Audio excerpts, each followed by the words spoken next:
Have you ever experienced a moment that simply felt natural? It could be something as simple as turning open a doorknob or mastering a new kind of math equation. Regardless of your experience, the sensation is difficult to explain, but there is a common denominator. You don't think about it. This happened to me the other day, actually. So you see, for the past month, I've been using the same route to go to work. On this route, the roads are very windy and unlit, so I have to use a GPS no matter what. Until very recently, though. It was just the other day that I didn't reach my GPS. In fact, I didn't even think about the road at all, and I was instead distracted by my podcast. But I still got to work safely. So when I got there, I was like, how did I get here unconsciously? And that threw me into a rabbit hole where I realized I developed a habit over the past month. Now, we've heard of habits before, and we know that they envelop our lives each and every single day. But I was shocked to realize how much goes into a habit and how beneficial it can be to figure out how they work. So hopefully by the end of this informational speech, you'll learn what a habit is, how they function, and how you can modify your own habits today. So what is a habit exactly? Charles Duhigg, the Pulitzer Prize-winning reporter and author of The Power of Habit, defines habits as, quote, choices that all of us deliberately make at some point and then stop thinking about but continue doing often every day, end quote. In other words, habits are the products of routines converted into unconscious programs. We're essentially put on autopilot during these times. But what is their purpose? Well, to put it simply, they are a shortcut that the brain uses to reduce the effort it exhausts. By reducing the energy input to accomplish something, the brain can allocate energy somewhere else. And because of this awesome tool, a major portion of daily lives are occupied by habits. In fact, according to a research article by David Neal and Associates at Duke University titled Habits, a Repeat Performance, approximately 45% of our daily activities are dictated by our habits. For functions so prominent in our lives, it's crazy to think that so few people understand how they work. So how do they function exactly? According to an article by researchers at the Technical University of Kaiserslautern, led by Professor Johann Deitmer, neurons in our brains soak up approximately 20% of our available energy. These high-performing cells need all this energy to carry out many functions within the brain, and that explains why the brain is constantly looking for ways to reduce effort. Dr. Sicker and Dr. Spearing of Colorado State University, in their research article titled A Critical View of Habit Learning and the Basal Ganglia, explains how habits are generated. In terms of habits, there are two structures that we are concerned with in the brain. The first part is your prefrontal cortex, located in the front part of your brain. This is associated with conscious function. Your next part is going to be your basal ganglia, which is located in deep recesses of your brain.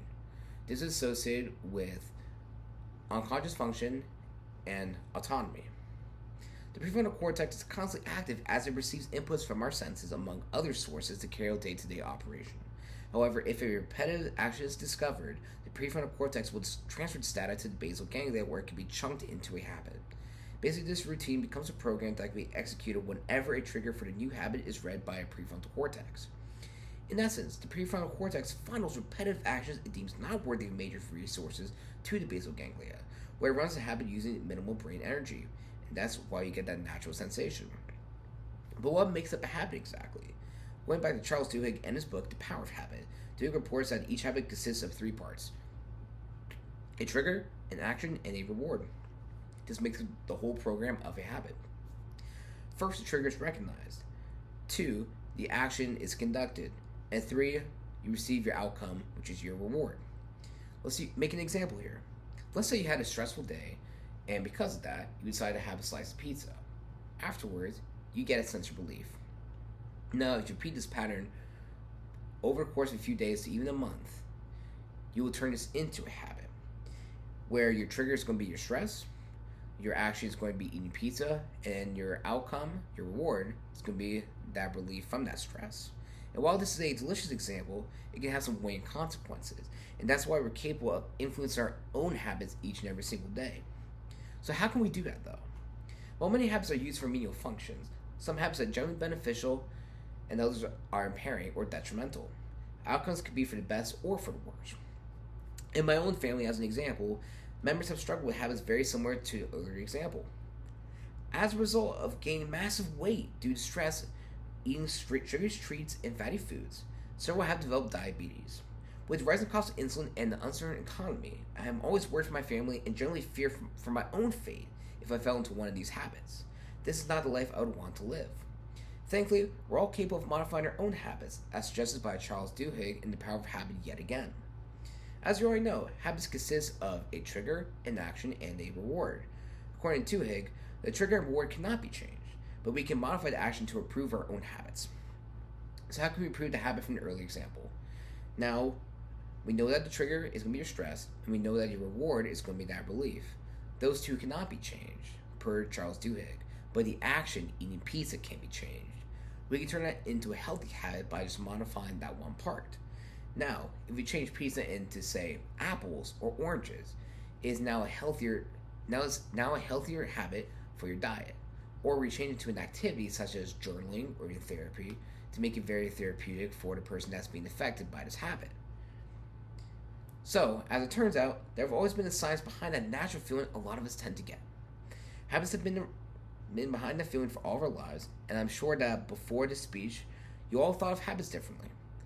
These are tools designed by the brain to make us efficient, and without habits, we'd be mentally exhausted all the time. And I don't know about you, but I would not be able to get up at 4 a.m. and get ready for work if I lived like this. And after learning all this, I see habits as more than just an asset to the brain. I see them as a tool. Since I knowingly was able to drive to work unconsciously, imagine what you or I can accomplish by designing our own habits today. Hopefully by learning what habits are, how they function, and how you can modify your own, you can use this new knowledge to improve your own lives.